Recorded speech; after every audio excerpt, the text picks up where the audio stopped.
On December 8, 2024, 54 years of autocratic rule collapsed in less than 11 days. Statues that had stood for half a century were pulled into the streets of Damascus, torn down by the very people they were built to intimidate. But to understand how a nation-state dissolved into one of the defining humanitarian tragedies of the 21st century, you have to look past the modern rubble, back to 1970. In November 1970, Hafez al-Assad, an Air Force commander and defense minister, seized power in a bloodless coup known as the Corrective Movement. Hafez built a police state centered around absolute control, relying on a vast network of intelligence agencies, the Mukhabarat, and elite military units commanded by family loyalists. Dissent was met with relentless force, most brutally demonstrated in the 1982 Hama massacre, where government forces leveled entire neighborhoods to crush an uprising, killing tens of thousands. When Hafez died in June 2000, his mild-mannered, Western-educated son, Bashar, was brought back from his ophthalmology residency in London. The Syrian constitution was rapidly amended, lowering the minimum presidential age from 40 to 34 to allow Bashar to inherit the presidency. Western diplomats initially hoped the young doctor would usher in an era of reform, a brief period remembered as the Damascus Spring. Instead, economic modernization benefited only a small connected elite, while political repression remained absolute. By early 2011, the revolutionary fervor of the Arab Spring was sweeping across North Africa and the Middle East, toppling long-standing regimes in Tunisia and Egypt. In March 2011, in the southern Syrian city of Daraa, a group of schoolboys painted a fateful slogan on a wall: "The people want the fall of the regime." The regime's secret police arrested and tortured the boys. When local citizens took to the streets to demand their release, security forces opened fire with live ammunition. Instead of quelling the unrest, the violence ignited a wildfire.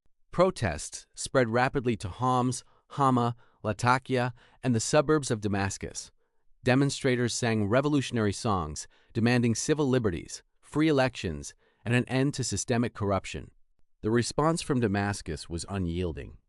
As tanks rolled into residential neighborhoods and civilian deaths mounted, military units began to fracture. Soldiers and officers defected rather than fire on their own citizens, forming the Free Syrian Army in mid-2011. What had begun as a peaceful popular uprising for democratic reform turned rapidly into a fully armed, multi-sided civil war. By 2013, the conflict had grown infinitely more complex. Syria became the arena for a proxy war involving regional and global powers. Iran and its allied militias, including Lebanon's Hezbollah, intervened directly to back the Syrian government with funding, training, and ground troops. Meanwhile, Gulf states, Turkey, and Western nations funneled weapons and support to various opposition factions. In August 2013, a deadly sarin gas attack hit the rebel-held suburb of Ghouta outside Damascus, killing over 1,000 civilians and crossing what international leaders had called a red line. Yet major foreign military intervention against the regime never materialized. In the chaos and power vacuum, radical extremist groups began gaining ground, culminating in the rise of the Islamic State in Iraq and Syria, or ISIS. ISIS seized massive swaths of territory across eastern Syria, declaring its capital in Raqqa and committing widespread atrocities. A U.S.-led global coalition partnered with Kurdish-dominated forces in the north, known as the Syrian Democratic Forces, to launch a multi-year campaign to eradicate ISIS from its strongholds. By 2015, Syria was completely fractured into competing zones of control. In September 2015, with the Syrian government on the verge of territorial collapse, Russia launched a decisive military intervention. Russian air power, combined with Iranian-backed ground forces, systematically targeted opposition-held territory. Siege warfare and heavy bombardment forced rebel strongholds to capitulate city by city, culminating in the devastating fall of eastern Aleppo in late 2016. The human cost of the war was staggering. More than half of Syria's pre-war population of 22 million was displaced. Over 6 million fled abroad as refugees, flooding into neighboring Turkey, Lebanon, and Jordan, and sparking political shifts across Europe. Millions more were internally displaced, living in makeshift tent camps in northern Idlib province under constant threat of winter cold and renewed air raids. Volunteer rescue groups like the Syrian Civil Defense, known as the White Helmets, became the primary line of survival for civilians buried under destroyed buildings. Tens of thousands of political prisoners disappeared into regime detention facilities like Sidnaya prison, where human rights organizations documented systematic torture and executions. For years after 2020, the conflict appeared to settle into a frozen stalemate.